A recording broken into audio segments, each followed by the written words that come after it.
1000కి పైగా కాలేజీలు బంద్. నేటి నుంచి రాష్ట్రంలో ఉన్నత విద్యా సంస్థల నిరవధిక మూసివేత. ఆ సంఘానికి సంబంధించి బంద్ గురించి ప్రకటిస్తున్న తెలంగాణ ఉన్నత విద్యా సంస్థల సంఘాల సమైక్య ప్రతినిధులట. ఈ వృత్తి విద్యా కోర్సులు ఏవైతే ఉన్నాయో బిఎడ్, డిఎడ్, ఎంబీఏ, ఇంజనీరింగ్, ఇట్లాంటి రకరకాల ఫార్మసీ, ఇట్లాంటి రకరకాల కాలేజీలు ఏవైతే ఉన్నాయో ఐటీఐ, ఇవన్నీ కూడా ఇయాటి నుంచి వెళ్ళి బంద్ అట.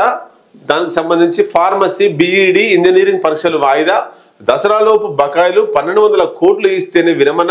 21-22న 10 లక్షల విద్యార్థులతో హైదరాబాద్లో ధర్నా. ఉన్నత విద్యా సంస్థల సంఘాల సమైక్య భేటీలో నిర్ణయం.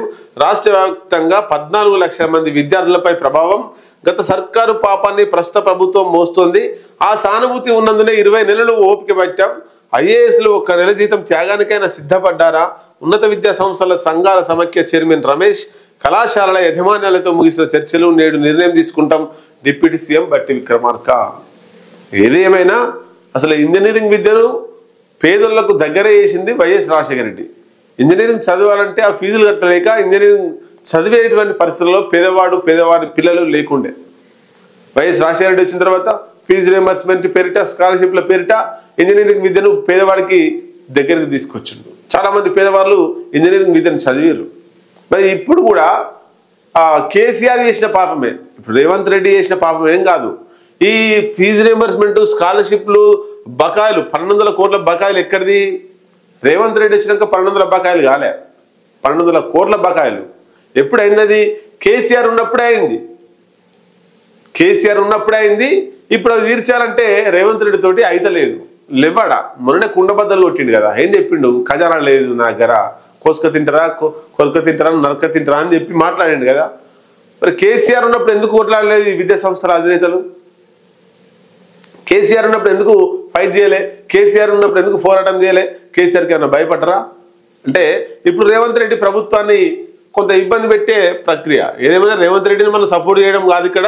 రేవంత్ రెడ్డి కూడా వీటి గురించి ఆలోచించి 1200 కోట్ల బకాయిలు వెంటనే విడుదల చేయాలి. 1 రోజు కాదు, 2 రోజులు కాదు, 2 సంవత్సరాలు దగ్గరికి వస్తుంది. 2 సంవత్సరాలు కూడా ఓపిక పట్టింది వాళ్ళు కూడా. వెంబడే అధికారంలోకి రాగానే రేవంత్ రెడ్డి మెడ మీద కత్తి పెట్టి 1200 కోట్ల బకాయిలు విడుదల చేస్తావా చేయవా అని అడగలే. 2 సంవత్సరాలు ఓపిక పెట్టింది కాబట్టి దాని మీద ఒక నిర్ణయం తీసుకోవాల్సిన అవసరం ఉన్నది.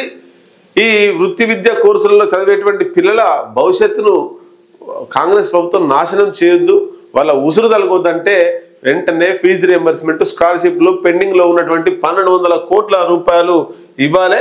ఇదంతా కూడా పెద్ద ఎత్తున ఆందోళన జరిగే అవకాశం ఉంటుంది. ఆ విద్యార్థులు హైదరాబాద్లో విద్యార్థి సంఘాలతో పాటు యాజమాన్యాలు అంతా కూడా రచ్చరచ్చాయి. కాంగ్రెస్ ప్రభుత్వానికి కొంత నష్టం జరిగే అవకాశం ఉంటుంది. దీంట్లో బీఆర్ఎస్లో, బీజేపీలో దూరి ఇంకా కాంగ్రెస్ ప్రభుత్వానికి వ్యతిరేకంగా చేస్తే ఇంకా నష్టం జరిగే అవకాశం ఉంటుంది. కాబట్టి రేవంత్ రెడ్డి ప్రభుత్వం కళ్ళు తెరిచి వెంటనే ఈ వృత్తి విద్యా కోర్సులకు సంబంధించి ఏదైతే పిల్లలు ఉన్నారో 100 కోట్ల బకాయిలు ఉన్నాయో వాటిని వెంటనే రిలీజ్ చేసి పిల్లలను ఆదుకోవాలని చెప్పేసి మనం కోరుతున్నాం.